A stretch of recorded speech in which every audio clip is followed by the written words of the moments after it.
what am I? Who am I? And every spiritual path has ultimately led people down to this question. If we don't answer this question, then your spirituality is still in the mind. Your religion is still in the mind. Your religion says, you know why you're not happy? Oh, that's because you haven't found God. Stop looking for other products. I've got a new product for you. And we call it God. And we're looking for this guy called God.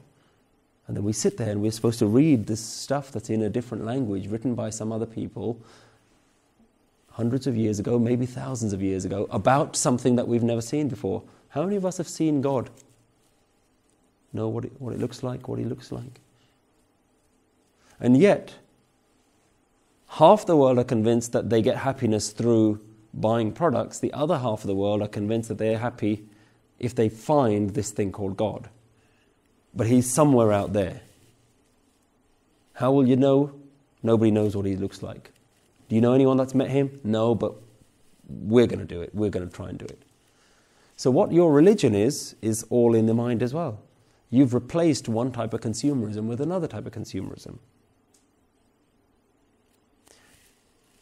Real religion has always led you back to what you are. There's a very beautiful line in Gurbani that says, you are the embodiment of light. Recognize your own light. Man tu jot sarupa hai. It's talking to the mind. Oh mind, don't you know this is not where it's at? You are light. Apna mool pachan. Recognize the very core of what you are. Mool pachane ta shao jane. When you know the core of what you are, you'll know the God that you're looking for. This is what Sikhi is.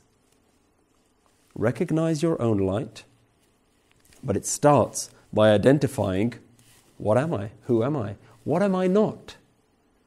I'm not my name, I'm not my body, I'm not my gender, I'm not my family, I'm not all of these things. They're there, but that's not who I am. What you are is something that's infinite, infinitely alive, infinitely peaceful. That's you, that's what you are. That's not what you have, that's not what you have to find. That's what you are, and the body and everything else around you has just been built around that central light of what you are.